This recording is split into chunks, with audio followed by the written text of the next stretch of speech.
네, 여러분 만나서 반갑습니다. 네, 감사합니다. 만나서 반갑습니다. 저는 작은 자들 교회라는 교회에서 전도사를 하고 있고, 또 우리 HYDS라는 작은 단체에서 우리 한국 교회 다음 세대를 위해서 나름 열심히 노력하고 있는 유성종 전도사라고 합니다. 여러분 만나서 정말 반갑습니다. 네, 감사합니다. 그래서 우리 오늘 저에게 이렇게 기독교 세계관에 대해서 같이 나눌 수 있는 시간을 주셔서 정말 너무 감사드려요. 네, 제 소개가 있군요. 네, 저희 PPT를 이제 저희 아내님께서 만들어 주셨는데 왜 저런 사진을 쓰셨을까 하는 생각이 들기는 하는데, 네, 어쨌든 이제 저는 다시 한번 소개해드리면 이제 그 HYDS라고 해서 작은 청소년들을 섬기는 단체가 있습니다. 거기서 간사 생활을 하고 있고, 또 작은 자들 교회에 정말 작게, 이름 그대로 작게 한 3가 정도 모이는 작은 가정 교회인데, 그곳에서 담당 전도사로 사역하고 있는 유성종 전도사라고 합니다. 그래서 우리가 이제 세계관에 대해서 이제 같이 이야기를 나눠 보려고 하는데요. 제가 무슨 이렇게 어떤 세계관에 대해서 막 학문적으로 깊게 연구를 했거나 뭐 엄청난 논문을 썼거나 이제 그런 건 아니고, 그냥 이제 학생들, 특히 전 아까 말씀드렸다시피 우리 한국 교회의 흔히 다음 세대라고 말하는 뭐 중고등학생, 초등학생, 또 대학생들까지 등등등 학생들을 이제 만나면서 느끼는 점들, 그리고 그 학생들을 만날 때 어떤 이런 세계관이라는 것이, 혹은 좀 더 본질적으로 복음이라는 것이 이들에게 들어가는 것이 어떤 의미가 있는가, 이들에게 복음은 무슨 의미가 있나, 이런 것들을 우리가 좀 같이 생각해 보려고 저희가 시간을 가졌다고 생각합니다. 제가 알기로 지난 주부터 이 세계관에 관련된 내용이 진행되었다고 들었습니다. 맞나요? 네, 감사합니다. 여러분 혹시 그 이전에 평소에 세계관이라는 걸 생각해 본 적 있으십니까? 내 세계관은 뭐지? 이런 걸 생각하고 사는 사람은 거의 없죠. 왜냐하면 세계관이라는 건 말 그대로 세상을 보는 관점인데, 세상을 본다는 건 딱히 생각하지 않아도 너무 자연스럽게 되기 때문에 그렇습니다. 그러니까 우리가 아침에 일어나서 할 일을 적는데 숨쉬기를 적지 않는 것처럼, 세계관에 대해서 매번 생각하지 않는 이유는 이 세계관이 작동하는 게, 그러니까 이 세계관이 우리의 삶을, 우리의 생각을 이렇게 만들어 나가는 모습이 너무 자연스럽고 너무 쉽게 되고 어떤 하나의 어떤 거침도 없이 이루어지기 때문에 그렇다는 거죠. 그래서 우리가 흔히 세계관이라고 하면 굉장히 좀 뭐랄까 학문적으로 접근하게 되고, 뭔가 이 어떤 이즘, 무슨 사상, 아니면 어떤 철학적인 사조, 뭐 이런 것들을 쉽게 생각을 하게 되는데, 사실 그것보다는 정말 관점, 바라봄, 어떤 이런 우리의 어떻게 보면 생물학적인 어떤 본능에서 나온 어떤 것, 그게 세계관에 훨씬 더 가깝다는 거죠. 그래서 우리가 흔히 세계관이라고 하면 안경 이야기를 많이 합니다. 들어보셨을 거예요. 우리가 파란색 안경을 쓰면 세상이 파랗게 보이고, 빨간색 안경을 쓰면 세상이 빨갛게 보인다, 이런 이야기를 들어보셨을 겁니다. 물론 맞는 얘기죠. 그게 세계관의 거의 전부라고 볼 수 있는데, 그럼 거기서 멈추느냐 하는, 거기서부터 우리 얘기를 좀 시작해 보려고 합니다. 로마서 12장 2절인데요. 이 말씀 한 번만 같이 읽고 시작하겠습니다. 한번 같이 읽겠습니다. 시작.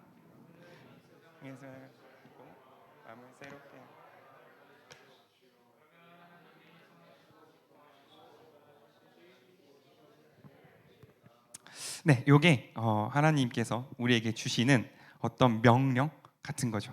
즉 하나님께서는 우리에게 무엇을 명령하시냐면, 이 세상을 본받지 말 것, 첫 번째입니다. 두 번째, 변화를 받을 것. 그리고 세 번째, 분별할 것.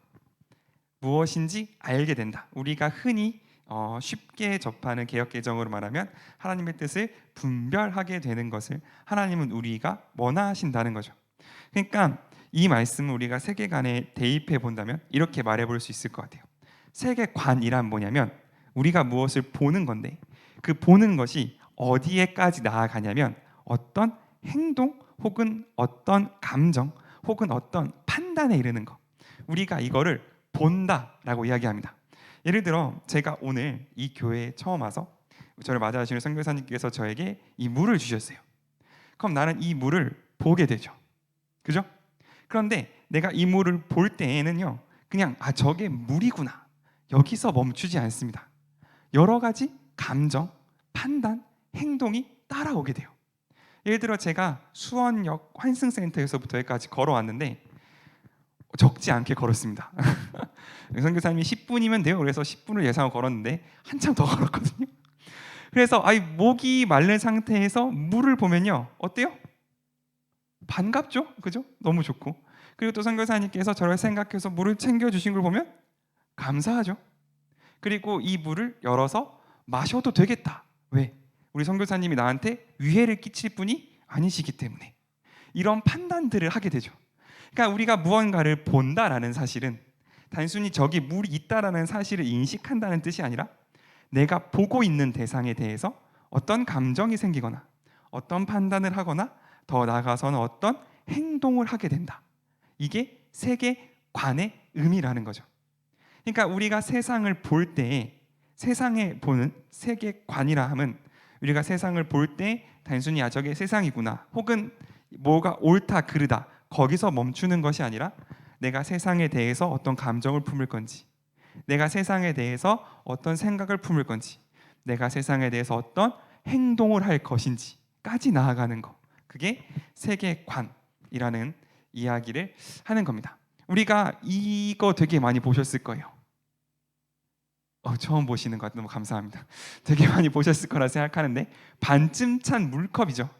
이런 얘기 되게 많이 하죠. 누군가는 이 물컵을 보고 물이 반이나 남았다라고 말을 하고, 누군가는 이 물컵을 보고 물이 반밖에 없다라고 이야기를 한다.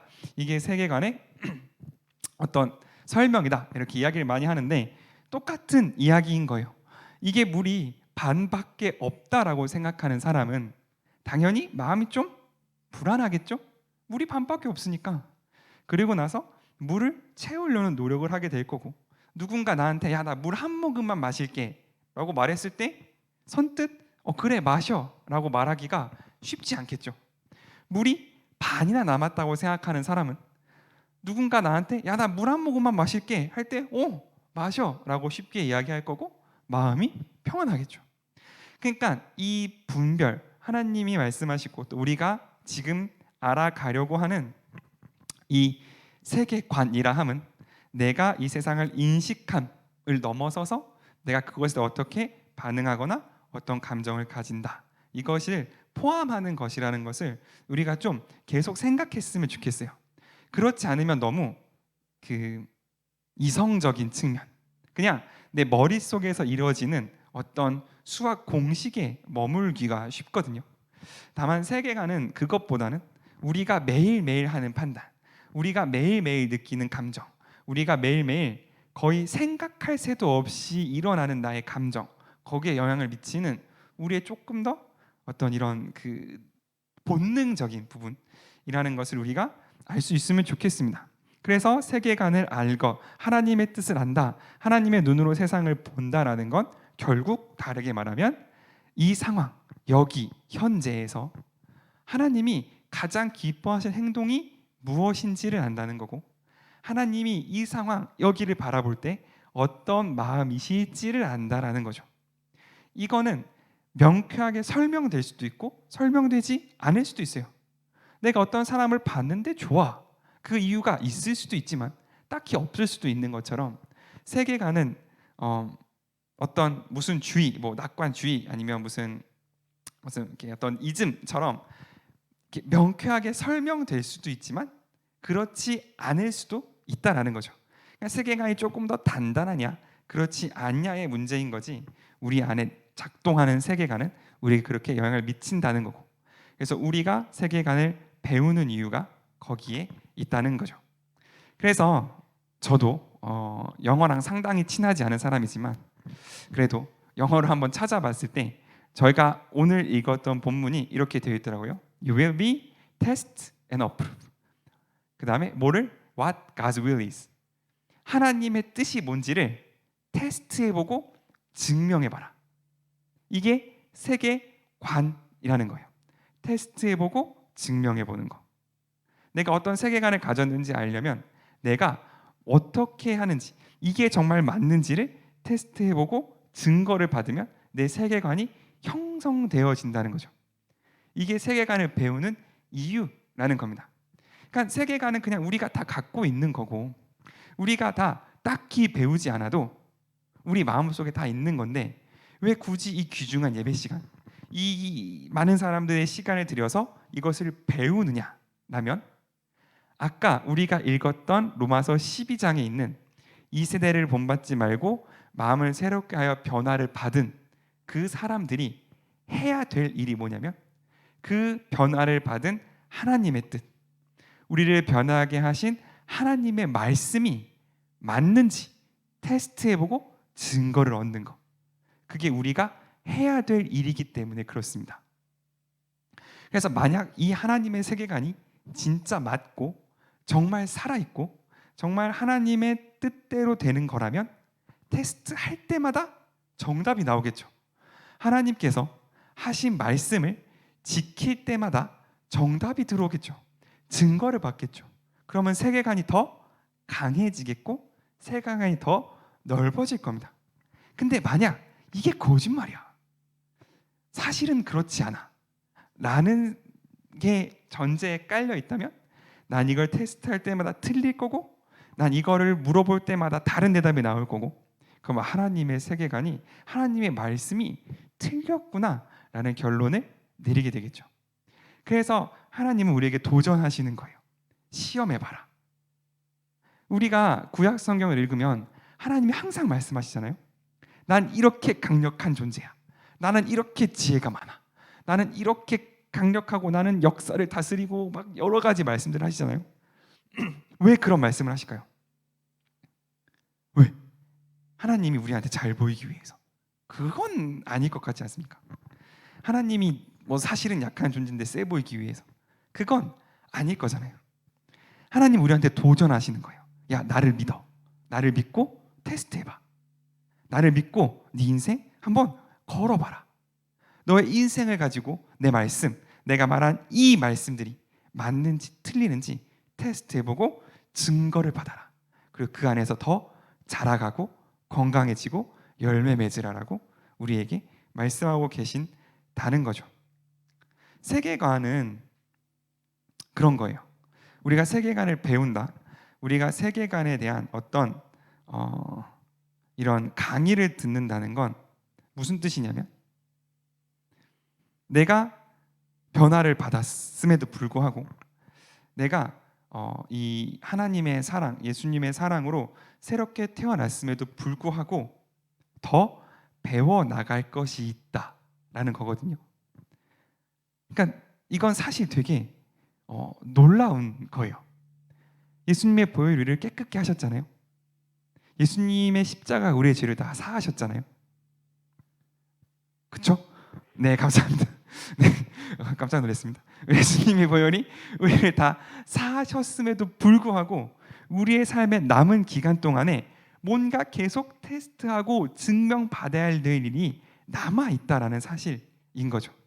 우리가 주님의 장성한 분량까지 더 자라갈 부분이 남아있다라는 사실, 우리가 그 사실을 굉장히 주의 깊게 봐야 된다는 거죠. 왜 예수님께서는, 왜 하나님께서는 그것을 한 번에 주지 않으셨을까? 그냥 내가 예수님을 딱 믿자마자 난 절대 흔들리지 않는 믿음, 절대 헷갈리지 않는 믿음의 기준을 가지고 살아가는 뭔가 완벽히 다른 어떤 초인적인 존재가 되면 너무 좋잖아요. 근데 우리는 그렇지 않기 때문에, 하나님이 우리에게 주신 믿음의 모습이 그렇지 않기 때문에 우리는 맨날 의심해야 돼요. 내가 구원 받은 거 맞나? 이런 고민들을 할 수밖에 없는 게 우리의 모습인 거죠. 좀 더 아이러니한 건, 이런 모습은 좀 더 이 신앙생활 혹은 교회에 가까이 있는 분들이 더 많이 하세요. 세션을 섬기면서도 의심해. 과연 내가 찬양을 드리고 있는가? 뭐 그런 거 하잖아요. 내가 교사를 섬기면서도 의심해. 내가 과연 교사로 섬기는 게 맞는가? 이런 것들을 의심하게 되는 게 우리의 삶의 모습인 건데, 그게 왜 그렇게 됐냐를 우리가 앞으로 알아볼 건데, 이것만 좀 같이 보면서 갔으면 좋겠습니다. 두 단어가 있습니다. 심볼이라는 단어가 있고 디아볼릭이라는 단어가 있는데, 심볼릭은 무슨 뜻입니까, 여러분? 네, 감사합니다. 상징적이란 뜻이고요. 디아볼릭은 무슨 뜻입니까? 블리자드. 못 알아들으셨으면 할렐루야. 혹시 알아들으신 분이 있으면 회개하시기 바랍니다만은, 디아볼릭은 무슨 뜻이냐면 악마적인 이란 뜻입니다. 이게 뭐냐면 이 볼이라는 빨간색 쳐져 있는 거는 의미라는 뜻을 가진대요. 영어에 있어서 어떤 의미를 가지고 있는 것들이란 뜻이 볼이란 뜻이고, 앞에 심은 우리가 여러 악기들이 어우러져서 하나의 소리를 내는 걸 심포니라고 하잖아요. 그것처럼 뭔가 함께 어우러짐이라는 뜻이라고 해요. 그러니까 이 심볼은 무슨 뜻이냐면 뜻들이 하나로 어우러졌다, 여러 개의 뜻들이 하나로 뭉쳤다라는 뜻이거든요. 그래서 이게 상징적인이라는 뜻이 된대요. 그러니까 물이라는 하나 안에 어떨 때는 시원함이, 어떨 때는 죽음이, 어떨 때는 뭐 기품이, 어떨 때는 뭐 청량함, 여러 가지 뜻들이 하나로 뭉쳐져서 물이라는 상징이 나타나는 것처럼 여러 가지 뜻들이 하나로 모이면 상징이 된다는 거죠. 그럼 이 디아볼릭은 뭐냐면, 이 디아라는 건 different, 그러니까 differentiate, 그러니까 나뉘어졌다는 뜻이거든요. 뜻이 나뉘어진 상태, 이게 악마적인 상태라는 거죠.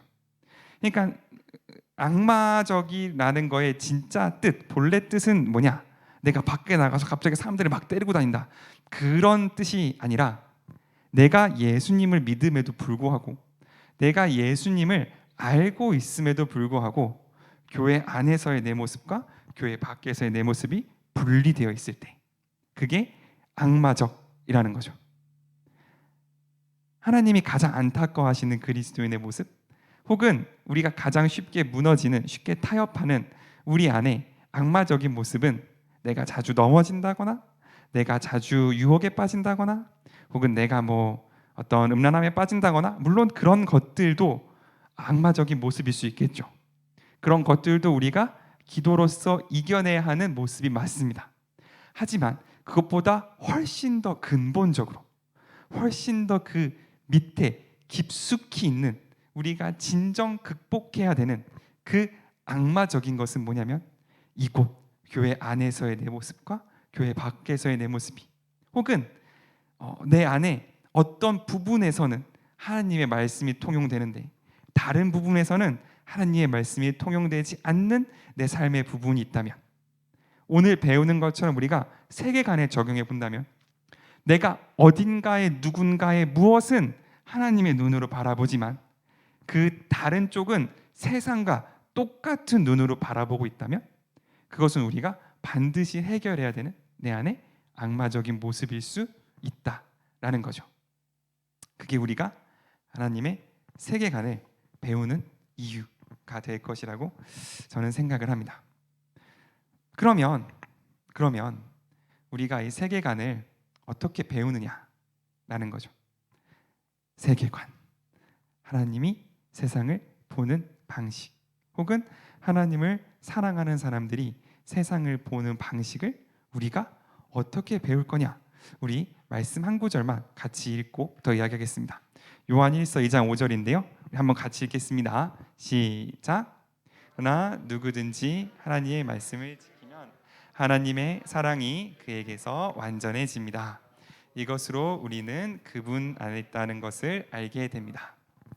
현대인의 성경으로 읽었는데요. 세계관을 배우는 가장 좋은 방법은 하나님의 말씀이에요. 근데 여러분, 하나님의 말씀인 성경을 볼 때마다 어떤 생각이 드십니까, 여러분? 어떤 생각이 드세요? 너무 좋아, 또 읽고 싶고 또 펴고 싶고, 벌써 다 읽었어. 죄송합니다. 저는 그런 생각이 들어요. 하나님, 좀 용건만 간단히 말씀해 주시지. 성경이 우리를 향한 사랑의 편지라는데, 주님, 편지를 쓸 때 용건만 간단히. 그런 생각 해본 적 없으세요? 왜 남의 나라, 죄송합니다, 남의 나라 역사를 내가 읽고 있어야 되냐, 이런 것들.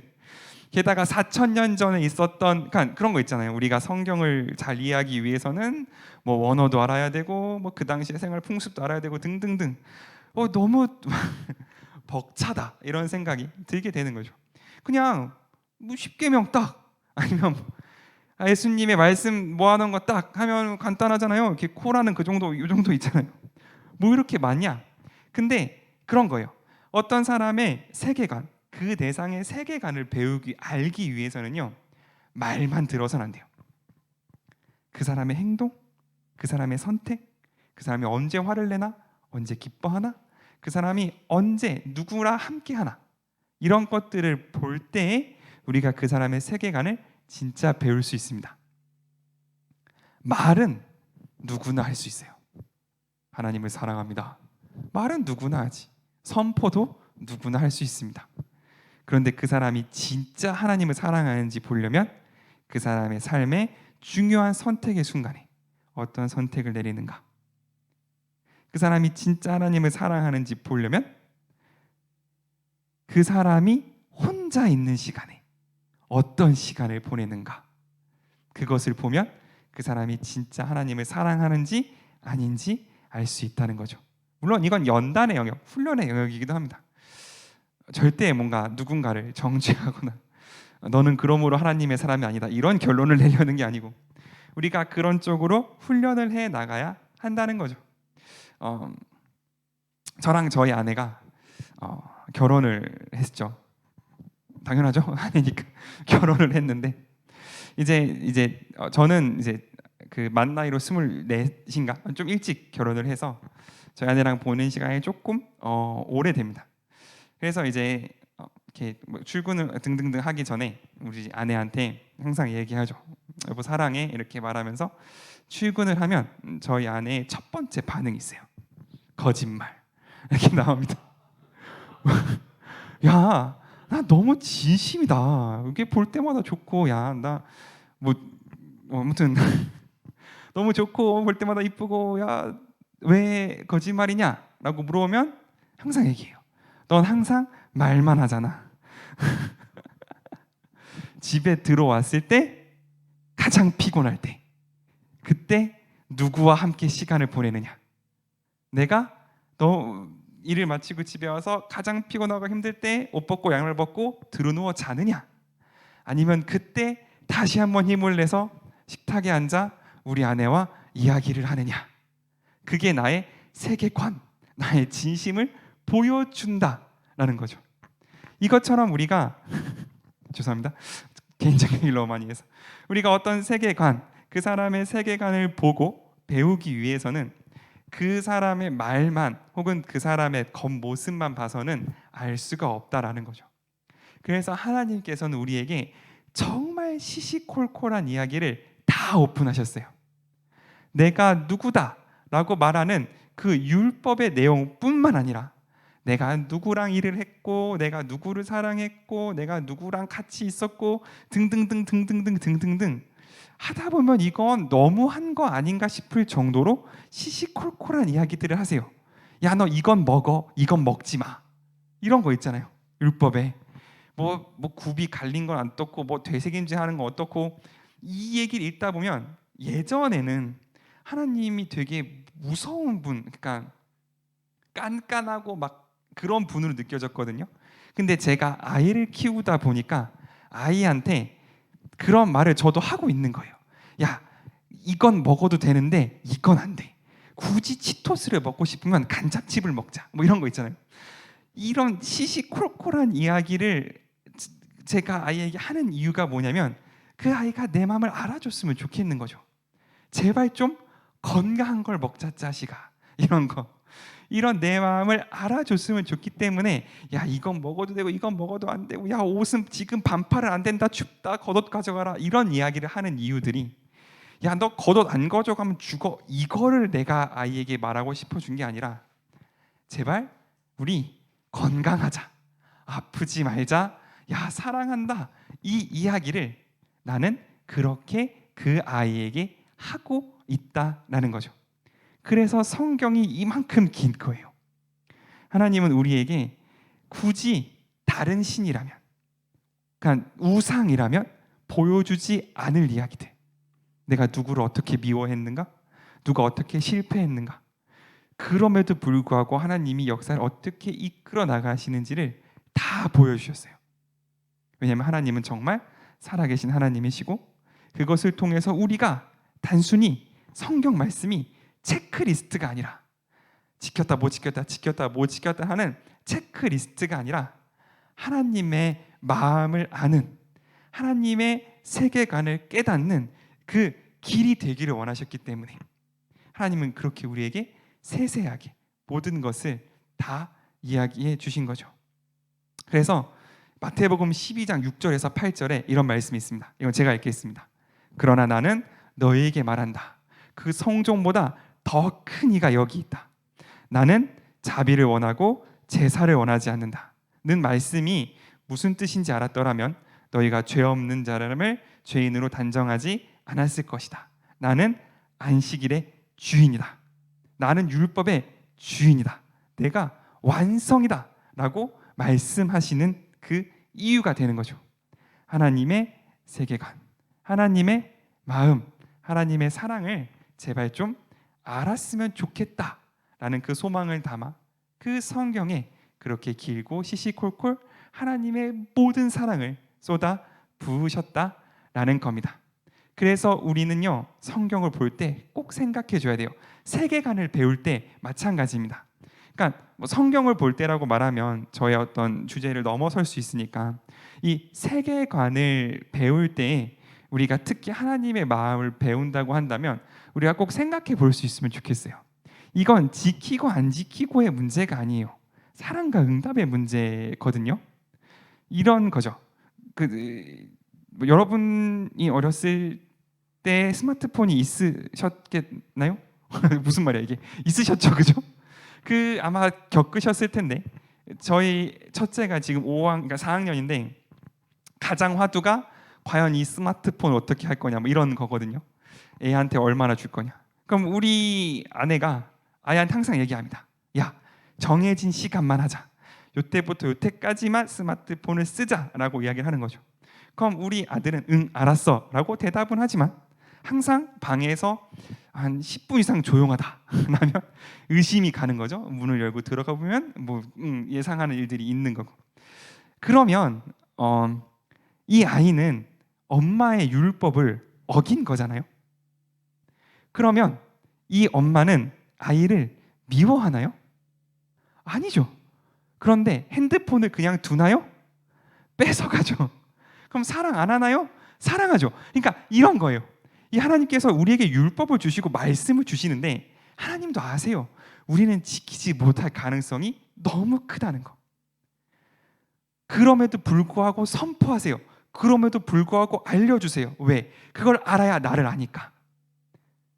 그 규칙, 그 율법, 그 하나의 말씀을 알아야 나를 아니까 하나님은 그 말씀을 우리에게 주신다고요. 그럼에도 불구하고 하나님도 알고 계세요. 지키지 못할 수 있다는 거. 그럼 안 지켜도 되니까 그냥 놔두냐? 절대 그렇지 않으시죠. 때로는 징계를 통해서, 때로는 침묵을 통해서 우리에게 하나님의 마음을 더 알려주시죠. 그러면 그 징계와 그 사랑과 그 선포와 끝까지 가서는 예수님의 사랑. 그러니까 율법이 선포될 때는 지킬 수 없는 사랑 때문에, 그 자유 때문에, 약함 때문에 율법을 지킬 수 없는 우리에게 하나님께서 율법을 선포하실 그때에는 무슨 결심을 하시는 거냐면 이 율법이 이 우리들에게 죽음이 되지 않기 위해서 내가 반드시 내 아들을 죽이겠다 라는 선포를 함께 하시는 거거든요. 우리에게 율법을 주실 때에는 지키지 못할 줄 알면서 선포되는 법이 폭력이 아니라 생명이 되기 위해서는 반드시 그 죄값을 담당하는 게 필요한데 예수님의 십자가 그걸 하시는 거라면 하나님께서 우리에게 율법을 주실 때에는 동시에 내 아들을 너희를 위해 죽이겠다라는 결심이 같이 그 안에 들어있는 거거든요. 하나님께서는 그 결심을 하시면서까지 그 내 아들을 내어주면서까지 우리에게 하나님의 마음, 하나님의 세계관, 하나님의 시선을 주고 싶으신 거예요. 왜요? 왜요? 이걸 위해서. 한번 같이 읽겠습니다. 히브리서 4장 12절입니다. 함께 읽겠습니다. 그가 또한 우리를 새 언약의 일꾼 되기에 만족하게 하셨으니 율법 조문으로 하지 아니하고 오직 영으로 함이니 율법 조문은 죽이는 것이요 영은 살리는 것이니라. 우리를 새 언약의 일꾼 되게 하시기 위해서, 우리가 하는 일, 우리가 하는 기도, 우리가 세상에 나아가서 할 일들이 하나님 마음에 합한 일, 하나님 받으시기에 합당한 예배, 하나님이 기뻐하시는 그 일이 되려면 우리가 하나님을 알아야 되는데, 우리가 하나님의 마음을 알아야 되는데, 선포되는 순간 예수님의 보혈이 없다면 죽음이 될 수밖에 없는 하나님의 그 법, 그 누구도 자신의 노력으로 끝까지 지킬 수 없는 하나님의 법을 통해 우리가 하나님의 일꾼이 되게 하기 위하여 하나님께서는 예수님으로 말미암아 바로 이 율법이, 바로 이 하나님의 명령이 율법의 조문, 체크리스트, 지켰고 못 지켰고 지켰고 못 지켰고를 하는 것이 아닌 그 속에 있는 하나님의 마음, 그 속에 있는 하나님의 영, 그것을 알게 하는 그 기적의 통로가 되기 위하여 우리를 부르시고 우리 가운데 십자가를 주셨다는 거죠. 그래서 우리가 앞으로 살펴볼 내용들, 우리가 앞으로 저뿐만 아니라 많은 강사님들을 통해서 같이 선포될 하나님의 세계관과 말씀들이 우리 안에 이렇게 받아들여졌으면 좋겠어요. 그래서 정말 소망합니다. 우리를 살리기 위한 것이고, 우리를 하나님의 일꾼 삼기 위한 것이며, 우리가 하는 일이 하나님의 마음에 합한 일이 되기 위해서 하나님은 우리에게 우리 하나님의 세계관을 배우고 하나님의 시선을 배우고 하나님의 일을 배우라 라고 우리에게 도전하신다는 사실, 우리가 그것을 잊지 않았으면 좋겠습니다. 우리 첫 번째 시간을 마무리하기 전에 제가 이 말씀만 드리고 마무리하고 싶어요. 세계관이 다른 것이 어떤 의미냐를 제가 굉장히 좀 이렇게 작지만 깊게 깨닫게 된 계기가 있는데, 오늘 저희 가정 얘기를 너무 많이 해서 정말 죄송한데 요걸 마지막으로 하겠습니다. 저희 첫째 아들이 있고 둘째 아들이 다 말씀드렸잖아요. 저희가 어렸을 때 결혼했기 때문에 어리면 좀 미숙하잖아요, 사람을 대하는 것들이. 그러니까 아들을 대하는 데는 얼마나 더 미숙했겠어요. 게다가 그 첫 번째 자녀한테는 그런 것들이 있거든요. 막 지나고 보면 아무것도 아닌데 그때 당시에 너무 중요한 원칙들, 이런 것들이 있어요. 그래서 저희 첫째한테는 그런 것을 굉장히 많이 강요했고 혼내기도 했고, 첫째는 또 아들이다 보니까 막 아무튼 아빠랑 거의 끝까지 싸운단 말이죠. 그러면 내 사랑의 범위가 정말 강제로라도 확장되지 않으면 얘를 사랑하지 할 수 없는 순간이 와요. 그럼 이제 사랑이 막 마음이 찢어지면서 강제로 확장된단 말이죠. 이제 그 상황 가운데서 둘째가 태어났어요.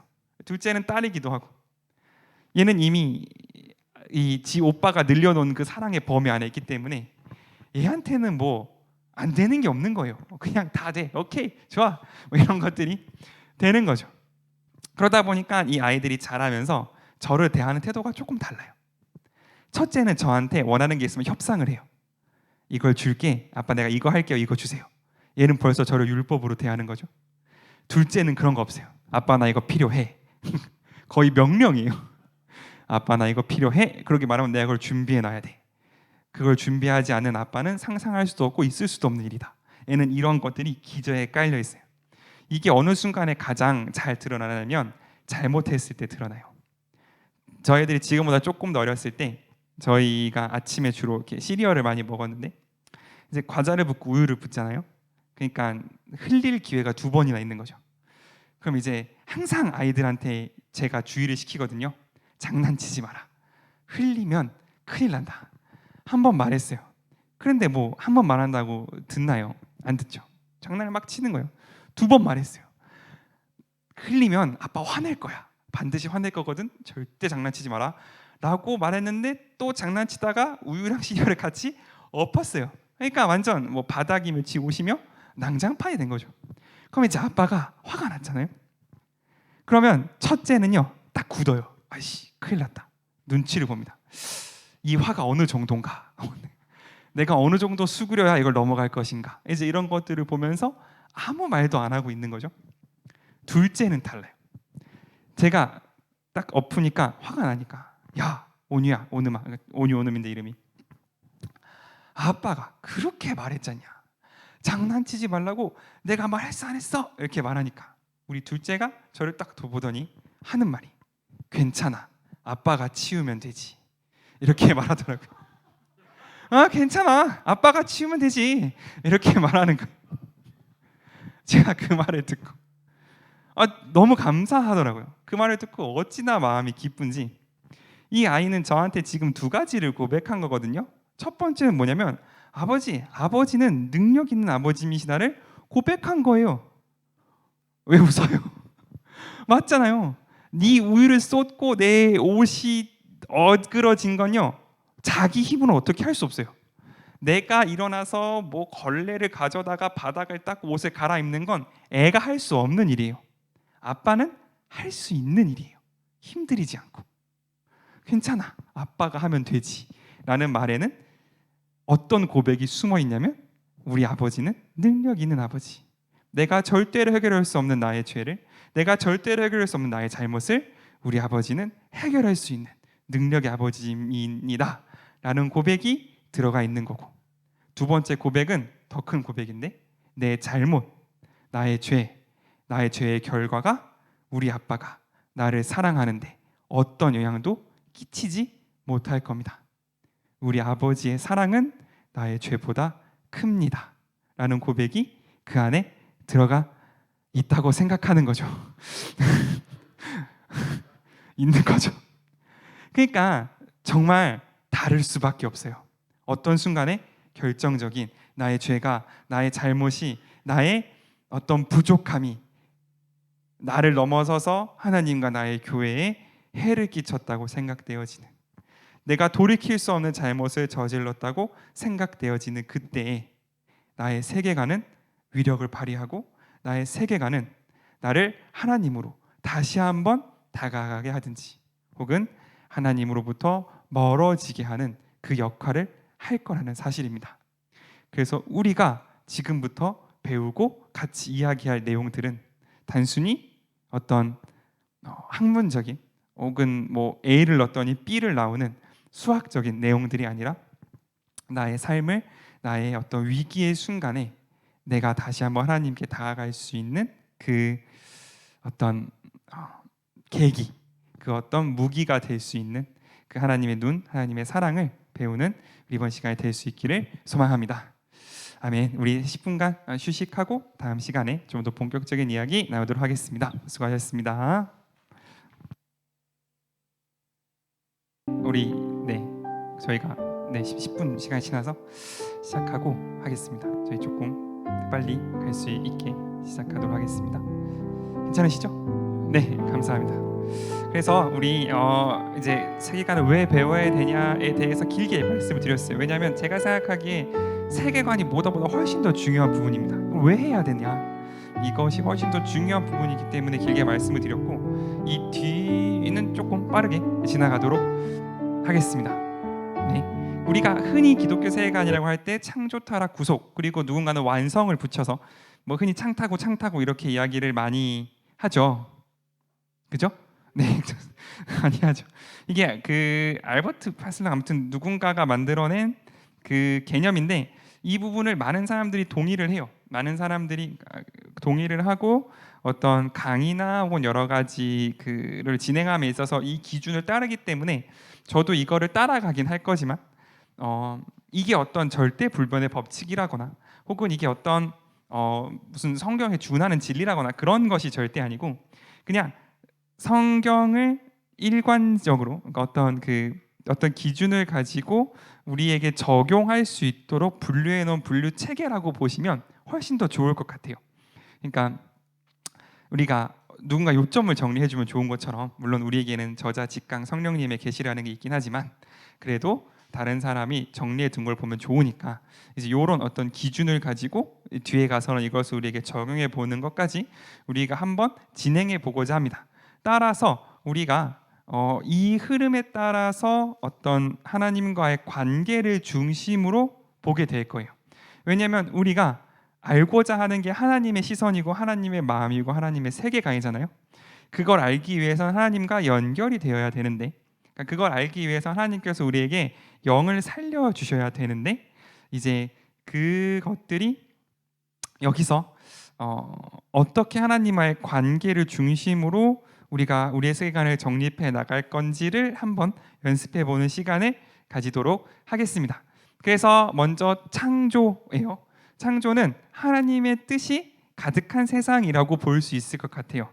아까 우리가 맨 처음에 로마서 12장 2절을 볼 때 하나님의 뭐였어요? 선하시고 기뻐하시고 완전하신 뜻이 뭔지를 분별하라고 했잖아요. 그게 가득한 세상이 창조의 세상이라고 우리가 볼 수 있는 거죠. 다만 우리가 한 가지 주의할 게 있습니다. 이런 거죠. 타락 전의 창조 세상에는 아담과 하와가 벌거벗고 다녔대. 예수 믿었습니까? 벗고 다닙시다. 이상하잖아요. 그죠? 굉장히 이상한 일이라고요. 그러니까 이거는 뭐냐면 타락 이후에 우리에게는 하나님의 말씀, 하나님의 본래 뜻에 대한 어떤 인사이트, 그 모습을 보여줄 수는 있어도 기계적으로 그것으로 돌아가는 것이 회복은 아니라는 거예요. 우리는 앞으로 나아가는 거지 과거로 돌아가는 게 아니라는 거고, 우리는 들어온 죄를 하나님이 해결하셨고 그 은혜로 앞으로 가는 거지 죄가 없는 사람인 것 마냥 살아가는 게 아니라는 거죠. 어쨌든 우리가 그걸 꼭 생각해 두면서, 그럼에도 불구하고 하나님께서 우리를 창조하실 때 그 모습 중에 우리가 기억해 두어야 할 것이 뭐가 있는지를 좀 몇 가지 살펴보고 가겠습니다. 창조의 세계는요, 하나님의 뜻이 이루어지는 세상, 그러니까 하나님의 뜻에 순종하는 세상을 보여주는 거예요. 그러니까 성경이 쓰여질 때 창세기, 출애굽기, 레위기의 순으로 가지만 가장 먼저 쓰여진 건 출애굽기였다고 많이들 이야기를 하거든요. 그러니까 이스라엘 민족에게 가장 중심이 되는 사건은 뭐냐면 하나님이 우리를 이집트에서 끌어내셨다는 사건이에요. 출애굽했다. 이집트에서 나왔다라는 게 가장 중요한 사건이거든요. 그러면 누군가 똑똑한 사람이 물어보겠죠. 애초에 왜 들어갔습니까? 거기에 우리가. 그럼 그걸 대답하기 위해서 창세기가 나온 거예요. 그렇기 때문에 창세기를 읽을 때에는 창세기가 쓰여진 그 상황 대비해서 창세기의 다른 점이 무엇인가를 볼 때 창세기가 쓰여진 뜻을 더 풍성하게 해석할 수 있어요. 그러니까 이게 뭐 어떤 창세기를 신화로 볼 거냐 역사로 볼 거냐 그런 문제를 제가 말씀드리는 것이 아니라, 이것이 쓰여질 당시의 환경이 어땠길래 성경에서는 이 부분이 강조되나, 요거를 보면 우리가 이 창세기의 어떤 쓰여진 목적을 조금 더 분명히 볼 수 있다는 거죠. 그래서 창세기의 처음 시작이 어떻게 됩니까? 태초에 하나님이 천지를 창조하시니라로 시작이 되죠. 하나님이 먼저 계셨다로 시작이 되는 거예요. 다른 그 당시에 이스라엘이 중요하게 생각했던 메소포타미아나 이집트나 등등 중동의 모든 신화는 혼돈이 있고 신이 생겨납니다. 시간이 오래 지나니 어떤 형체가 생겨나요. 하나님만 유일하게 시간과 공간에 앞서서 계신 분이다라고 성경은 선포하는 거예요. 그래서 성경은 이걸 설득하려고 하지 않아요. 야 봐봐, 하나님 먼저 생긴 증거가 있어, 하나 둘 셋 넷 이걸 하는 것이 아니라 선포하고 들어갑니다. 믿음의 영역이기 때문에 그렇다고 생각합니다. 어쨌든 하나님이 먼저 계셨고 모든 것의 근원이 되시는 하나님이 계셨는데, 그 하나님이 어떤 행동을 하신다는 거죠. 어떤 목적이 있으시다는 거죠. 이게 굉장히 중요한 사실이에요. 하나님이 먼저 계셨는데 목적을 가지고 창조를 하셨어요. 그러면 이 모든 세상보다 이 목적이 먼저 있었던 거죠. 그죠? 이 모든 세상을 만드신 그 목적은 하나님과 함께 있었기 때문에 이 목적, 이 뜻이 세상보다 먼저 있었고 이 세상은 그 뜻을 위하여 지음받았어요. 그렇기 때문에 이 뜻을 아는 것, 이 하나님의 세상을 창조할 때의 관점을 안다는 건 이 세상이 어떻게 되어야 하며 이 세상이 어떻게 될 것인지, 혹은 하나님이 이 세상을 보실 때 어떤 마음이실지를 아는 가장 중요한 키워드들 중에 하나가 될 수 있겠다는 거죠. 그 중에 가장 중요한 게 뭐냐면 인간의 창조입니다. 이 인간은 무엇을 따라 창조되었다고 말해요? 하나님의 형상을 따라 창조되었다라고 이야기합니다. 무슨 뜻입니까? 이렇게 말하면 네가 대답하라 이렇게 쳐다보시게 되는데 어쨌든 무슨 뜻일 것 같아요? 네, 우리가 하나님을 닮았다는 거죠. 하나님을 닮았다는 건 뭐예요? 하나님의 손가락이 5개다 그 뜻이에요? 왠지 아닐 것 같죠? 하나님의 성품, 하나님의 마음. 그러니까 이런 거예요. 하나님은 한 분이면서 세 분이잖아요. 그 말은 뭐냐면 이 약간 좀 조심스러운 말씀일 수 있습니다만 어쨌든 제가 이해한 바로는 하나님은 성부와 성자, 성령 삼위로 계시지만 한 분이시라는 건 뭐냐면 이 세 위의 관계가 서로 사랑으로 연결되어 있기에 구별되지 않는다는 뜻이라고 저는 이해를 해요. 하나님의 뜻이 사랑 안에서 예수님을 통해서 실현이 될 때 그것이 구별되지 않는다는 거죠. 물론 이게 신학적으로 자세히 따지고 들어가면 허점이 많은 설명이겠으나 어쨌든 이 우리 하나님만 가지고 계시는 굉장히 독특한 설정, 굉장히 독특한 이 유니버스가 뭐냐면 하나님은 한 분이면서 세 분인데 그 세 분의 관계가 뭐냐면 사랑이라는 거예요. 서로 사랑하신다. 하나님은 사랑이시라. 그러면 우리가 하나님의 형상을 닮게 창조되었다는 건 무슨 뜻이냐면 인간만 유일하게 남자가 혼자 있을 때는 좋지 못했어요. 네, 남성으로서 굉장히 그렇습니다. 남자만 유일하게 혼자 있을 때는 좋지 못한 거, 그게 인간이에요. 왜? 인간은 하나님의 형상이기 때문에. 뭐예요? 사랑할 대상이 반드시 필요하다라는 거예요. 인간의 모습은 나 혼자 있을 때는 완성될 수 없어요. 하나님의 형상이라고 인정될 수 없어요. 어떨 때 인정받냐면 한 남자가 한 여자를 사랑할 때, 그것이 정서적인, 육체적인, 때로는 성적인 그 모든 것들을 통합해서 한 사람이 다른 사람을 사랑할 때 그 모습 안에서만 하나님의 형상이 발견된다라는 거죠. 그래서 교회가 하나님의 몸입니다. 교회가 하나님을 나타냅니다라고 우리가 말할 수 있는 이유는 뭐냐면 이 교회 안에 하나님이 주신 사랑이 있기 때문에 그렇습니다.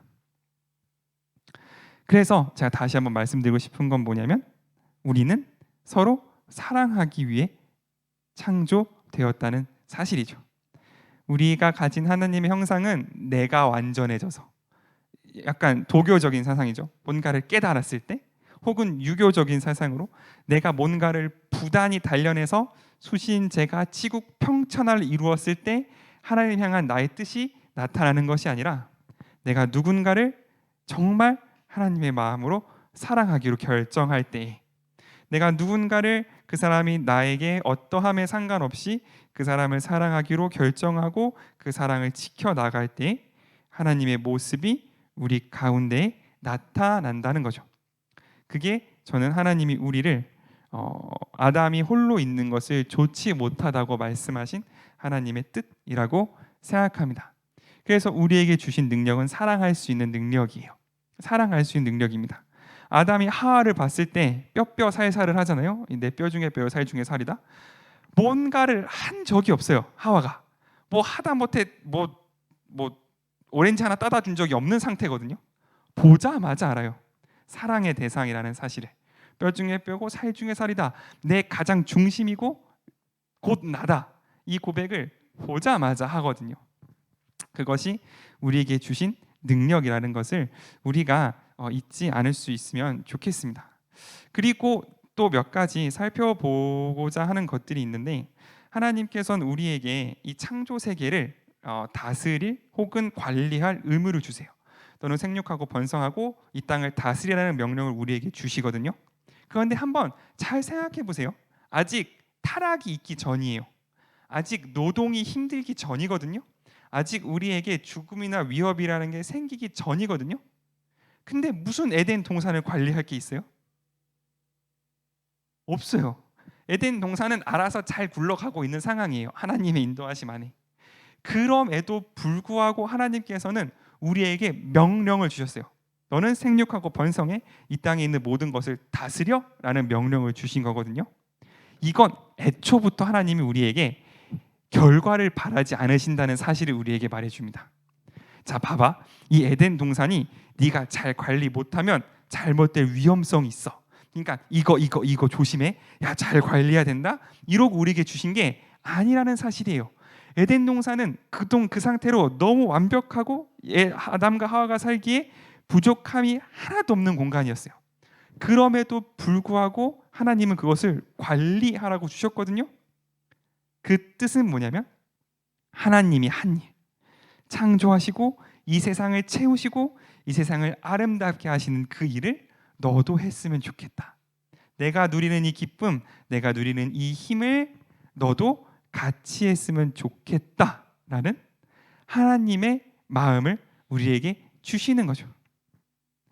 아이랑 똑같습니다. 아이가 조립할 수 없는 레고를 갖고 와요. 아빠가 다 조립해 주죠. 애는 뚜껑을 하나 얹습니다.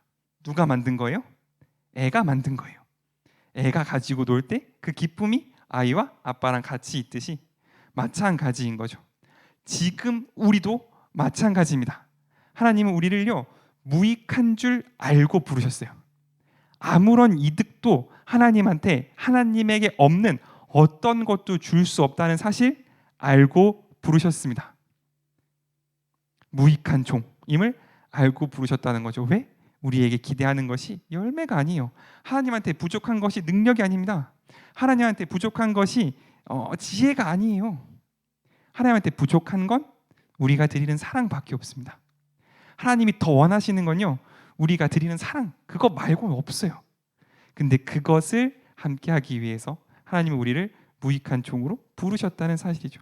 근데 이것에 대해서 안심하지 못하는, 그러니까 흔히 세상의 관계로 하나님을 바라보는 사람들은 내가 무익하다는 사실이 되게 절망적이에요.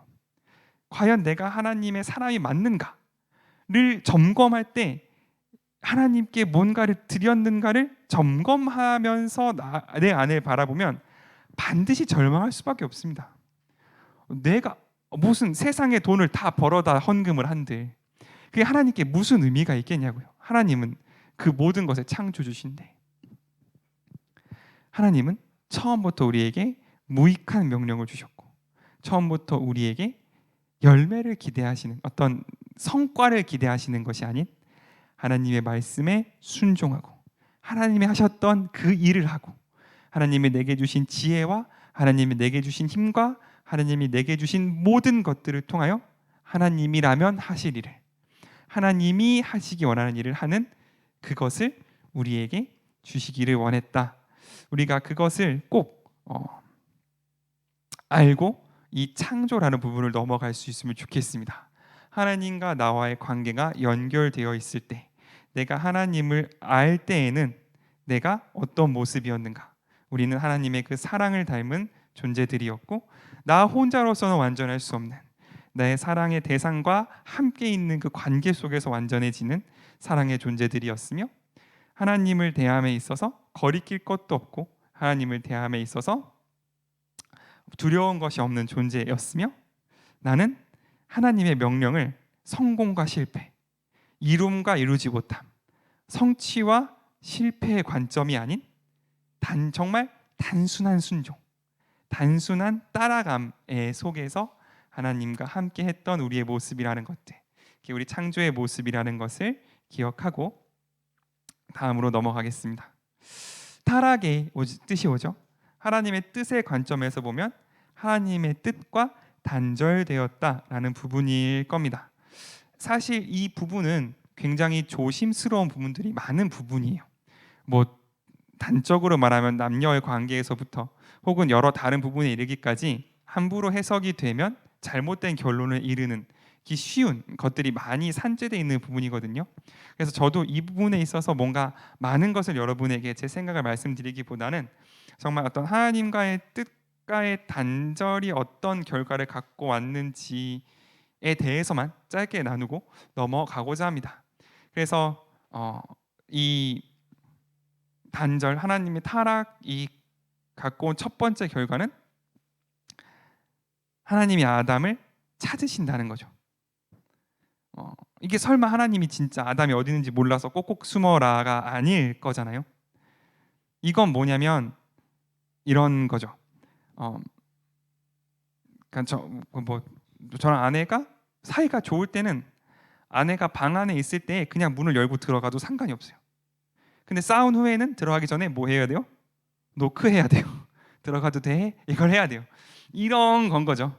아담아, 내가 어디 있느냐를 물어보시는 이유는 너와 내가 끊겼다라는 걸 보여주시는 거예요.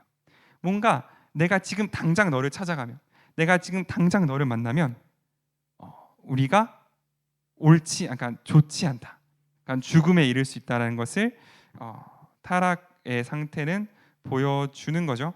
그러면서 이제 우리가 한 가지 명심해야 될 단어가 나오는데 죽음이라는 단어가 나옵니다. 죽으리라. 그러니까 이거 아마 저뿐만 아니라 많은 분들이 이미 말씀하셨을 줄로 생각이 되는데, 이 죽음이 무엇이냐라는 거죠. 실제로 이게 선악과를 딱 먹자마자 꽥 죽은 게 아니잖아요. 아담과 하와가 살아 있으니까 우리들이 있는 거 아니겠습니까? 그럼 이 죽음이 무엇을 뜻할 것이냐라는 것들에 대해서 여러 가지 해석들이 분명 있겠으나 제가 알고 따르는 해석은 요 해석입니다. 로마서 8장 6절에서 7절입니다. 요거는 우리 한번 같이 읽겠습니다. 6절부터 시작.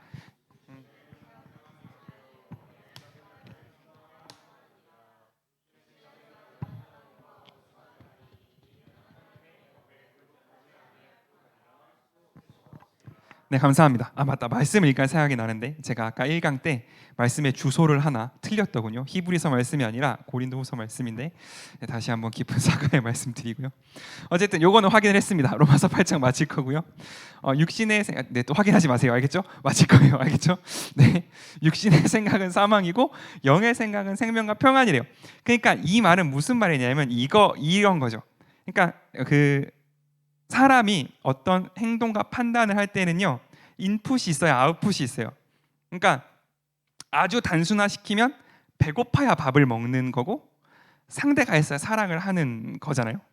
마찬가지로 어딘가에서 나에게 이렇게 입력이 있어야 내가 행동을 하게 된단 말이죠. 판단을 하거나. 그런데 죽었다는 말은 뭐냐면 그 판단의 기준, 행동의 기준, 어떤 그 행동의 인풋을 더 이상 하나님으로부터 받을 수 없다는 뜻이에요. 영이 죽었다는 뜻은. 그러므로 우리가 하는 모든 일들, 영이 죽은 사람이 하는 모든 일들은 어디서부터 이 재료를 공급받냐면 세상으로부터 공급받아요. 이 세상은 그 사람이 얼마나 선하냐, 의지가 굳냐, 혹은 얼마나 그 사람이 도덕적으로 완벽하냐에 상관없이 결과적으로 하나님을 대적하는 쪽으로 나아가게 되어 있어요. 왜요? 하나님이 선이시기 때문에 그렇습니다. 그러니까 이 부분은 자세히 얘기하면 제가 다룰 수 있는 범위를 벗어나니까 이렇게까지 말씀드리고 넘어가겠습니다. 넘어갈게요. 그러니까 우리가 생각하고자 하는 건 이거예요. 우리가 죽었다라고 말하는 것은 선할 가능성이 사라졌다는 뜻이에요. 하나님 앞에서 살아 있을 수 있는 어떤 가능성도 없다라고 성경은 선포하고 있는 거죠. 그것이 타락의 진짜 의미가 어떤 중요한 의미라고 생각이 됩니다. 그 하나님과의 관계가 끊기고 하나님 앞에서 선할 수 없는 사람들, 그러니까 하나님의 선의 보호를 기대할 수 없는 사람들은 이제부터 어떤 것을 행하냐면 하나님 대신 나를 보호해 줄 것들을 찾아가기 시작해요. 하나님 말고 하나님 빼고 내가 의지해도 될 것들을 만들어 가기 시작합니다. 이거를 두 글자로 줄여서 우상이라고 이야기합니다. 뭐든지 간에. 이사야가 비판하잖아요. 조롱하잖아요. 네가 나무를 이만큼 가져와서 반 잘라서 이쪽 반은 불을 떼서 네 몸을 따뜻하는 데 쓰고 이쪽 반은 반을 떼서 우상을 만들어서 그 우상이 너를 지켜줄 거라고 생각한다고. 이게 얼마나 웃긴 일이냐고. 이사야가 비판하거든요. 똑같은 일들이 우리한테도 벌어지고 있는 거예요. 인간이 악해서 만든 인간의 사회가, 인간이 부족해서 만든 인간의 기술이, 인간이 부족해서 만든 인간의 법과 통치와 질서 체제가 우리를 지켜줄 거라고 믿는 거.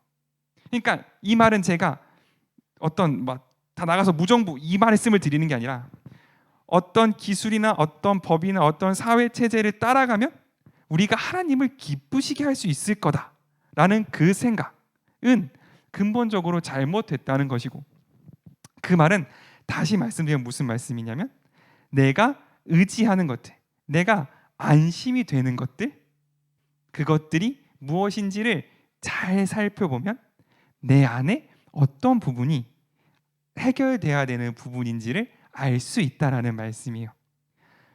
무엇이 나를 가장 안심되게 하는가? 무엇이 가장 나를 든든하게 만들어주나? 이런 것들 우리가 한번 잘 생각해 볼 필요가 있다는 사실이죠. 물론 이게 갑자기 막 저희가 다 같이 어느 산에 들어가서 같이 밭을 일구며 살아야 된다 이런 말씀을 드리는 게 아닌 거라는 거 아실 거예요. 기술이 다 악하니까 우리는 나가서 마차를 끌어야 됩니다. 이런 말이 아니라 그런 것들이 나보다 더 하나님보다 더 우선됐을 때, 이제 그런 것들이 하나님보다 나를 더 안심시킬 때, 단적으로 돈이죠. 단적으로 재물이 내 통장에 찍혀 있는 통장의 잔고가 하나님의 말씀보다 나를 더 여유롭게 할 때 우리가 과연 나를 어떻게 받아들일 것인가, 이런 것들을 한번 깊이 생각해 볼 수 있어야 한다라는 것들을 말씀드리고자 합니다. 요거 조금 순서를 바꿀 텐데요. 타락의 가장 중요한 요인 중에 하나가 남녀 관계의 단절이에요. 아까 말씀드렸잖아요. 우리가 하나님의 형상으로 지원받았다는 것은 남자가 여자를, 여자가 남자를 서로 사랑하고 돕는 배필로서 여기면서 하나의 사랑의 관계 안에 속에 있기 때문에 하나님의 형상일 수 있다라고 말씀드렸는데, 타락의 결과 그것이 깨져나갔다는 거죠. 남자는 여자를 지배할 것이고 여자는 남자를 원할 것이며 출산의 고통이 크게 더할 것이라는 이 일종의 선포, 그러니까 저주라기보다는 이 하나님의 관계가 깨졌을 때 나오는 이 저주의 이 깨짐의 결과들이 어떻게 보면 가장 하나님의 형상을 닮은 우리 인간과 인간의 관계, 그러니까 정말 좁게 말하면 남녀 관계에서부터 넓게 말하면 이 교회 안에서 형제 자매됨 안에도 이제 침투에 들어오기 시작했다는 것을 이제 우리는 이 타락의 결과로 받아들이게 됩니다. 그래서 그럼 어떻게 되느냐? 가죽 옷이 필요하다는 거죠. 그러니까 무슨 말이냐면 이런 말씀입니다. 아담과 하와가 자신이 죄를 지었다는, 타락했다는 사실을 알고 부끄러워했을 때 이들은 뭘 하냐면 가죽 옷이란다. 그 나뭇잎을 엮어서 자신의 부끄러운 부분을 가리거든요. 그러니까 이게 얼마나 쉽게 시들고 쉽게 사라지겠어요. 이거는 자기를 가리지 못하죠. 그때 하나님께서 뭘 하시냐면 가죽 옷을 지어 입히십니다. 그 죄를 가려 주시는 거죠. 근데 여러분 생각해 보세요. 가죽 옷이 만들어지려면 가죽의 대상이 되는 뭔가가 죽어야 돼요. 그 대상이 죽지 않고서는 그 가죽으로 옷이 만들어질 수가 없어요. 그러니까 하나님은 이때부터 우리에게 말씀을 주셨던 거예요. 누군가의 죄가 가려지기 위해서는, 누군가의 죽음이 해결되기 위해서는 다른 생명이 필요하다는 사실. 어떤 가죽인지는 모르겠어요. 전 높은 확률로 양이라고 생각해요. 왜냐하면 아벨이 하나님을 예배하기 위해서 양을 키웠기 때문에. 어쨌든 뭐 그건 중요한 게 아니고, 이 가죽옷을 지어 입히셨다는 사실, 죽음이 처음으로 창조 세계에 들어온 이유. 여태까지는 죽음이라는 것이 없었다가 처음 죽음이 성경에 등장하게 된 이유가 뭐냐면 이 타락의 문제를 해결하시려는 하나님의 손에 의해서 들어오게 됐다는 거죠. 그러므로 하나님께서는 이때부터 목숨으로, 피는 피로 너희의 죽음을 대신할 어떤 한 생명을 준비하고 계셨다는 것을 우리는 볼 수 있을 겁니다. 그리고 구속이죠. 하나님께서 자신의 뜻을 다시 회복하시는 것을 우리는 보게 됩니다. 하나님의 사역, 우리가 예수님의 사역을 가장 뭐라 그럴까요? 한마디로 표현하자면 화목제물이라고 이야기하잖아요. 화목제물이라는 것은 뭐냐면 말 그대로 한 대상과 다른 대상의 하나님 사이에 어떤 거치는 부분들, 하나님께 나아갈 수 없게 하는 부분들을 책임지는, 그것을 없이 하는 제물이 화목제물인 거죠. 그러니까 이거가 하나님이 선택하신 방법이라는 거죠. 내가 어떤 양에게 손을 얹고 그 양을 죽이면 죄가 없어지는 거라고 쳐주시는 거. 처음부터 하나님이 제시하신 방법이 이런 방법이었다는 거죠. 그런데 그것을 가장 완벽하게 이루신 분이 우리 주 예수 그리스도시고, 그 예수님께서는 자신의 몸으로 성전의 휘장을 찢으시고 하나님과 우리의 관계를 다시 회복시키셨다. 우리가 다시 하나님을 아버지라고 부를 수 있다라는 그 사실을 우리가 구속으로서 함께 받아들였으면 좋겠습니다. 한번 넘어가 보면 우리 이 말씀 한번 같이 읽겠습니다. 말씀 읽겠습니다. 시작. 너희가 아들인 고로 하나님이 그 아들의 영을 우리 마음 가운데 보내사 아바 아버지라 부르게 하셨느니라. 그러므로 내가 이후로는 종이 아니요 아들이니 아들이면 하나님으로 말미암아 유업을 이을 자니라. 아멘. 이제는 우리가 하나님의 아들이 되었다. 특히 하나님의 양자가 되었다라는 사실이죠. 로마 그 신약성경에 쓰여진 로마 법상 내 친아들은 내칠 수 있어도 양자는 내칠 수 없다, 이런 법이 있다고 하더라고요. 그만큼 우리는 확실하게 하나님의 아들이 되었다라는 사실을 우리에게 말씀해 줍니다. 그래서 아버지와 자녀의 관계가 우리 안에 회복됐다는 거죠. 그러니까 물론 이 아버지와 자녀의 관계도 우리 안에서 많이 어떤 이제 오염이 있었기 때문에, 제가 아까 부끄러웠지만 저희 가족 이야기를 했던 것처럼 누군가에겐 아버지가 좀 어떤 분이고 누군가에겐 아버지가 사랑의 아버지일 수 있을 것 같아요. 그렇기 때문에 이 단어를 쓰기가 굉장히 조심스러웠는데, 그럼에도 불구하고 가장 원형적으로 이 관계를 나타낼 수 있는 것은 이제 아버지와 자녀의 관계가 맞는 것 같아서 제가 굳이 이 어떤 용어를 사용하게 되었습니다.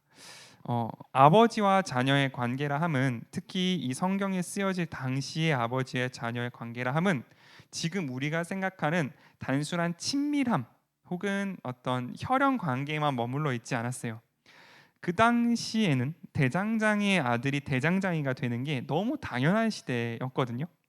그렇기 때문에 내가 누군가의 아들이다라는 사실은 곧 내 아버지의 사회적인, 경제적인, 문화적인 위치를 내가 물려받을 것이라는 선포와 다름이 없었어요.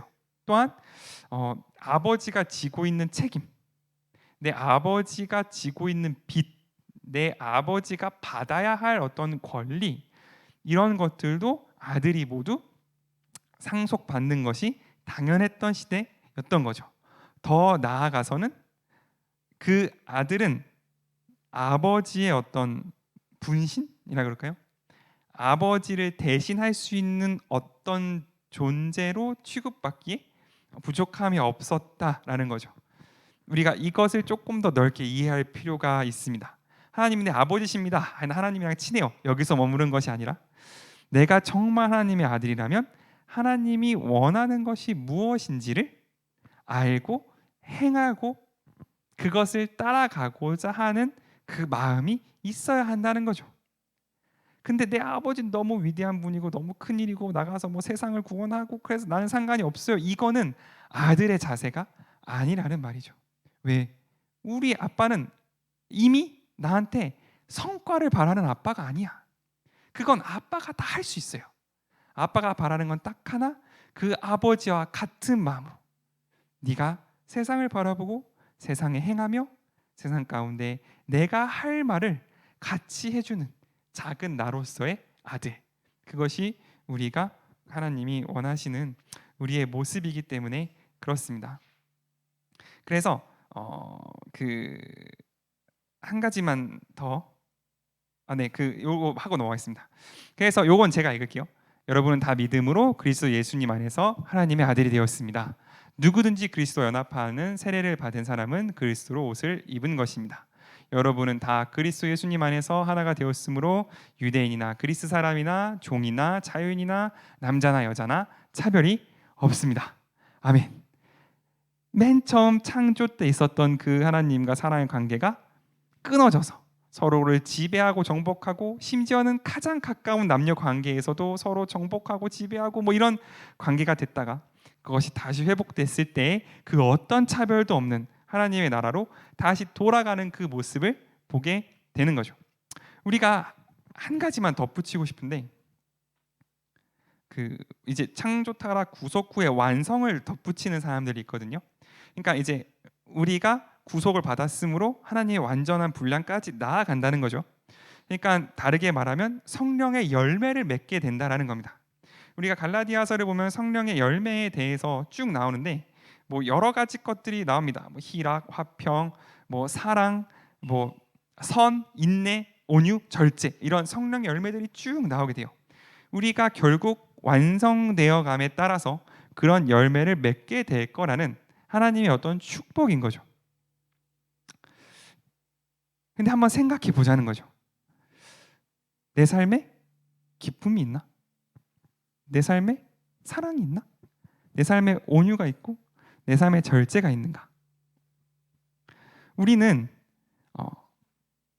이런 유혹을 되게 많이 받아요. 내 안에 사랑이 없어. 하나님의 사람이 아닌가 봐. 참소하는 자가 있는 거죠.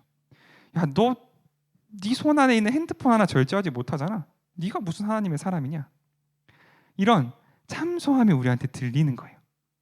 그래서 사도 바울이 갈라디아서를 쓸 때 그 앞에 수도 없이 너희는 구원받았고 믿음으로 의롭게 됐고를 수도 없이 강조한 다음에 성령의 열매에 대해서 이야기했어요.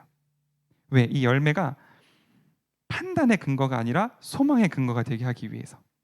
하나님 우리에게 사랑을 주실 거예요. 하나님 우리에게 기쁨을 주실 거고요. 하나님 우리에게 선을 주실 거고요. 다르게 말하면 창조 타락 구속 완성의 단계에서 말하자면 우리에게 완성을 주실 거예요. 근데 지금은 그 씨앗만 보여요. 저희 아버지가 살아계 생전에 그 옥수수를 심으셨는데, 옥수수는 그 옥수수 알과 옥수수 대와 옥수수 열매가 완전 다른 모양을 가지고 있어요. 그 대에서 옥수수가 열린다는 게 상상이 안 되는 모습을 갖고 있거든요. 그럼에도 불구하고 거기에 옥수수가 열릴 거라는 건 뭐냐면 내가 옥수수를 심었기 때문이에요. 그러면 그 중간 과정이 그냥 잡초 같거든요. 그게 뭐 잡초 같고 어떤 간에 상관없이 무조건 옥수수가 열릴 거예요. 그런데 그 중간 과정, 그냥 잡초 같은 옥수수 그 줄기가 옥수수가 열릴 때까지 그 잡초 같은 풀을 가꾸고 사랑하고 물을 주고 거름을 줄 수 있는 이유는 뭐냐면 믿음 때문에 그래요. 옥수수가 열릴 것이라는 믿음. 우리도 마찬가지거든요. 하나님이 우리에게 성령 열매를 주신대요. 완전하대요. 요한일서에 무려 그냥 선포했어요. 너희가 하나님을 알았으며 너희가 악한 자를 이겼으며 너희 안에 하나님의 마음을 알았으며 선포한다고요. 알 거야 이게 아니에요. 근데 약한 우리가 내 모습을 보면 모르는 것 같거든요. 맨날 짓는 것 같거든요. 그럴 때 하나님이 우리에게 요구하시는 게 있어요. 믿음입니다. 이 믿음은 언젠간 내가 강해져서 내가 이 싸움을 이길 수 있을 거야. 그 믿음이 아니라 하나님, 제가 하나님 안에 있습니다. 하나님, 제가 지금 약한 모습일지 할지라도 하나님 안에 있으므로 하나님께서 나에게 열매를 주시고 말씀을 주실 때 내가 반드시 하나님의 마음에 합당한 열매를 맺을 겁니다. 그 믿음이 우리 안에 있어야 한다는 사실이죠. 그래서 창조 타락 구속 완성, 그 마지막 완성 끝에는 우리에게 무엇을 요구하시냐면 믿음을 요구하신다는 사실. 우리가 그것을 잊지 않을 수 있으면 좋겠습니다. 저희가 창조 타락 고서 완성을 짧은 시간에 후루룩 살펴봤는데요. 가장 대표적인 게 인간과 인간과의 관계라고 생각을 해요. 하나님의 은혜 안에서 서로 사랑으로 관계되어졌다가 깨짐으로써 서로를 지배하고 서로를 이용하던 관계에서 다시 하나님을 사랑하는 관계로 넘어가게 됐는데, 우리 제가 4시까지 시간이 있나요? 4시 5분인가요? 알겠습니다. 제가 끝나고 소그룹 시간이 있다고 들었습니다. 맞죠? 그때 조금 나눌 수 있는 이야기들을 몇 가지만 말씀드리고 해봤으면 좋겠어요. 한번 연습해 봅시다. 세계관은 연습이 안 되면 정말 소용이 없거든요. 창 타고 알았는데 뭐 한번 연습해 보면 좋겠어요. 다른 사람한테 하면 상처가 되니까 한번 나를 바라봅시다. 거울을 보고 나를 본다고 생각하죠. 쟤를 향한 하나님의 뜻은 뭘까? 한번 고민해 보면 좋겠어요. 나를 향한, 거울 앞에 있는 쟤를 향한 하나님의 뜻은 뭘까? 창조의 영역이죠. 근데 쟤는 지금 왜 저러고 있는가? 타락의 영역이겠죠? 그러면 그것을 하나님이, 예수님이 회복시키셨는데, 이미 우리 안에 예수님이 계신데, 그럼 내가 아까 말씀드린 그 믿음, 내가 드려야 할 내 의지로, 내 뜻으로, 내 기도함으로 드려야 할 믿음의 영역은 어디에 있는가? 우리가 이걸 한번 고민해 봤으면 좋겠어요. 나를 볼 때 하나님이 나를 지으신 이유는 뭘까요? 세계관이 얕으면요, 대답이 이렇게 나와요. 하나님을 창조하기 위해, 찬양하기 위해서요. 맞죠? 맞지. 근데 그게 네 삶 가운데 무슨 의미가 있냐고. 그걸 파고 들어가는 거, 그게 세계관이 깊어진다라고 이야기합니다. 성경에 나와 있는 그 답이 내 삶 가운데 녹아들여져서 나의 언어로 다시 나오는 거, 내 사명선을 되어 나오는 거, 그것을 세계관이 깊어진다라고 얘기해요. 그런데 내가 왜 지금 그것에 합당하지 못하게 살고 있나? 내 지금 모습은 어떤가? 그러면 이미 승리하신 하나님의 그 말씀이 내 가운데 나타나기 위해서 나는 어떤 믿음을, 어디에 어떤 믿음을 드려야 하는가? 우리가 생각해 봐야 하는 거죠. 한 번 더 같이 소그룹 하는 저 사람을 한번 생각해 봅시다. 쟤는 왜 저러나? 이러면 상처가 되니까 그거 말고요. 저 사람과 나를 왜 만나게 하셨을까? 하나님은 우리를 왜 만나게 하셨나? 근데 지금 우리 가운데 혹시 그 하나님이 우리를 만나게 하신 그 목적을 방해하는 게 있다면, 그게 혹시 어떤 마음의 걸림인지 아니면 무기력인지 아니면 어떤 상처인지 저는 모르겠어요. 그 어떤 것이 만약 있다면 그거는 무엇일까? 그리고 그것을 이미 우리에게 주신 하나님의 능력을 통해서 극복하기 위해서는, 그것을 정말 하나님의 사랑으로 다시 회복시키기 위해서는 우리는 무엇이 필요할까? 한번 생각해 봤으면 좋겠습니다. 조금 조심스러운 부분인데요. 우리 교회를 놓고도 생각해 봤으면 좋겠어요. 다만 이거는 제가 어떤 담임 목사의 목회 철학을 반해라 이런 말씀을 드리는 게 절대 아니라, 교회 안에서 내가 어떤 일을 할 수 있느냐 이거에 가깝다고 생각합니다. 하나님이 지금 여기 우리를 교회로 모으신 이유는 무엇일까? 아까 방금 얘기 들어보니까 주변 지역보다는 멀리서 오시는 분들이 더 많다는 말씀을 들었어요. 그럼 그렇게 우리를 멀리서 불러 모으신 우리의 교회가 세워진 모습, 이유는 뭘까? 그런데 혹시 그 모습에 부족한 부분이 있다면 그거는 무엇 때문일지, 혹은 어떤 것이 더 우리가 어떤 것을 기도로 하나님께 구해야 할지, 그런 것들을 우리가 한번 생각해 볼 수 있는 시간이 될 수 있으면 좋겠어요. 이것이 연습이 된다면 우리가 어떤 신문, 기사, 뉴스, 내 주변에 있는 친구들의 이야기를 접했을 때에도 우리가 한번 이것을 이 사이클을 생각해 볼 수 있는 어떤 그 생각남이 있기를 원해요. 이번에 뭐 이스라엘 팔레스타인 전쟁이 있어요. 그런 것들, 정말 어려우신 장애인 분들이 또 어려운 사람들의 출퇴근을 좀 어렵게 하는 파업을 한대요. 이런 것들. 그러니까 이런 것은 답이 있는 게 아니에요. 절대로 답이 있는 게 아니라고 저는 생각합니다. 왜냐하면 하나님의 말씀은 살아있고 운동력이 있기 때문에. 그 말은 뭐냐면 그때 달라요라는 뜻이거든요. 하나님께서 나를 여태까지 이끌어오신 방식, 하나님이 나를 여태까지 사랑해 오신 그 방식에 따라 우리는 똑같은 말씀을 읽고도 다른 판단을 내릴 거예요. 옳거나 그런 건 아니에요. 다만 우리가 한 가지 확신했으면 좋겠는 건 뭐냐면, 하나님, 내가 이런 생각을 하고, 하나님, 내가 이런 판단을 내리고, 하나님, 내가 이런 감정이 드는 것은 하나님을 사랑하기 때문입니다. 하나님의 관점을 담기 원하기 때문입니다. 하나님의 눈을 가지기 원하기 때문입니다 라는 그 마음만, 그것만 정말 진실되다면 하나님께서는 때로는 반대되어 보이는 그 모든 결과들을 합쳐서 하나님이 받으시기에 가장 합당하고 가장 아름다운 열매를 내기가 부족하지 않으신 능력의 하나님이라는 사실, 우리가 그것을 좀 같이 믿으며 나아갈 수 있는 저와 여러분이 될 수 있기를 바랍니다. 아멘. 네, 감사합니다. 우리 제가 길게 말씀드렸는데 말씀 우리 마치기 전에 짧게 우리 한두 가지만 같이 기도하고 마쳤으면 좋겠어요. 우리 한 가지만 같이 기도할 때, 하나님, 우리가 하나님의 세계관을 짧게 배웠습니다. 전하는 자의 지식도 부족하고 입술도 둔하였으나 그 가운데 있는 하나님의 마음은 하나님께서 성령의 교통하심으로 전달하셨는 줄을 믿습니다. 하나님, 우리가 하나님께서 우리에게 그렇게 간절히 주기 원하시는 하나님의 눈, 하나님의 마음, 하나님의 사랑으로 나를, 내 교회를, 내 학교를, 내 친구를, 내 가족을, 나에 있는 모든 사람들을 사랑할 수 있게 원하오니, 하나님, 이 순간 우리의 마음을 새롭게 하여 주셔서 나로 내 주변에 있는 모든 사람들에게 나를 통하여 하나님이라면 하셨을 말씀을, 하나님이라면 하셨을 섬김을, 하나님이라면 하셨을 그 눈물을 흘리는 하나님의 자녀가 될 수 있도록 우리를 이끌어 주시옵소서. 올려드리며 함께 기도하며 나아가겠습니다. 하나님, 감사합니다. 우리로 하여금 하나님의 사랑과 하나님의 마음 가운데 거하게 하시는 주님, 감사합니다. 아버지, 우리가 오늘 하나님의 마음에 대하여, 하나님의 눈에 대하여 배우는 시간을 가졌습니다. 하나님, 바라기는 오늘 이 시간을 통하여 내 눈이, 내 마음이, 나의 입술이, 나의 행동이, 나의 마음이 하나님을 담기 원합니다.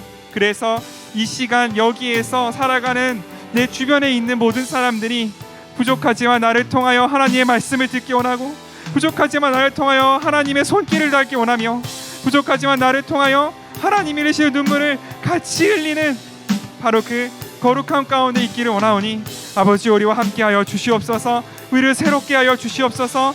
우리의 마음을 함께하여 주시고, 아버지, 우리로 변화될 때에 우리가 하나님의 그 마음을, 하나님의 눈을 간절히 원하며 나아가는 그 믿음의 사람들이 될 수 있게 허락하여 주시옵소서. 하나님, 우리에게 허락하여 주신 하나님의 마음이, 우리에게 주신 이 성경의 말씀들이 우리를 하나님의 길로, 하나님의 눈으로, 하나님의 마음으로, 하나님의 세계관으로 이끌어 갈 줄을 믿습니다. 순종하며 나아가며 배우며 나아가며 하나님의 말씀에 아멘하며 나를 죽이며 나아갈 때, 하나님, 내가 나의 입술을 통하여, 나의 마음을 통하여 하나님의 뜻을, 하나님의 마음을 선포하게 부족함이 없는 거룩하고 깨끗한 그릇이 될 수 있도록 아버지와 우리를 인도하여 주시옵소서. 주님, 우리 시간 한 가지만 더 같이 기도할 때, 우리 함께 모인 우리 교회, 우리 정말 믿음의 가족들을 다시 한번 생각하며 기도했으면 좋겠습니다. 하나님, 우리에게 하나님을 보여주시기 위하여, 하나님의 사랑을 보여주시기 위하여 여기 모인 우리 교회 가족들을 나에게 허락하여 주셨습니다. 하나님, 내가 사랑할 수 있게 허락하여 주십시오.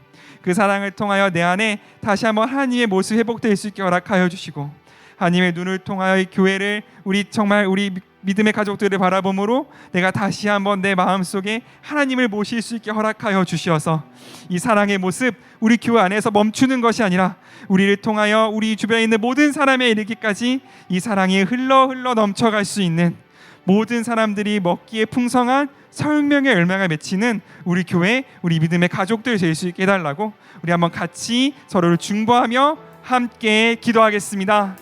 하나님, 감사합니다. 아버지, 우리 하여금 하나님의 마음을 알게 하여 주심에 감사드립니다. 하나님, 하나님의 사랑을 알게 하여 주심에 감사드립니다. 하나님, 여기 모인 주의 청년들, 하나님을 사랑하는 교회들이 하나님의 마음을 알고 하나님의 눈을 알기 위하여 이 자리 가운데 모였습니다. 하나님, 우리가 하나님의 마음을 따라 더 사랑하게 하여 주시옵소서. 하나님의 마음을 따라 더 우리가 서로 섬길 수 있게 허락하여 주시어서 아버지여 이 세상 가운데 두신 유일한 그리스도의 모습인 이 교회가 하나님의 사랑을, 하나님의 마음을, 하나님의 능력을, 하나님의 지혜를, 하나님의 부요함을 더욱더 이 세상 가운데 보이며 나아가는 우리 교회가 될 수 있게 허락하여 주시옵소서. 하나님, 우리가 하나님의 눈으로 바라볼 수 있기 원합니다. 하나님께 간구할 것을 알려주시고, 하나님 우리가 믿음을 드려 하나님 가운데 나아갈 것을 알려주시며, 하나님 우리에게 부족함이 있다면 지혜를, 우리에게 두려움이 있다면 용기를, 우리에게 미련함이 있다면 지혜를, 우리에게 주님 게으름이 있다면 주님의 열정을 허락하여 주셔서 하나님 우리로 하여금 하나님의 모습을 나타내는 게 부족함이 없는 거룩하고 깨끗한 교회로 우리를 세워 주시옵소서. 그렇게 함께 하실 주님을 찬양합니다. 주님 감사합니다. 하나님 감사합니다. 우리로 하여금 이렇게 하나님의 마음과 하나님의 눈을 사모하며 함께 알아가는 시간 가져가게 하심에 감사합니다. 주님, 비록 우리가 부족할지라도, 우리의 지혜가 부족할지라도 그것을 탓하지 아니하시고 더 큰 사랑으로, 더 큰 지혜로, 더 큰 마음으로, 더 큰 사랑으로 우리를 이끌어 가실 주님을 사모하며 기대합니다.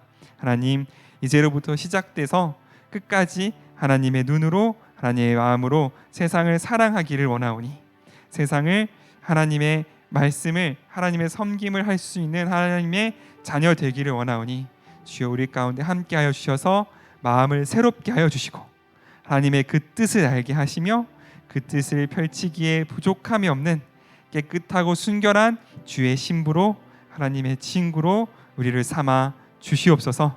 그렇게 우리를 새롭게 하실 성령님을 찬양합니다. 감사드리며 예수님의 이름으로 기도드립니다. 아멘. 주님께 영광의 박수 올려드리겠습니다.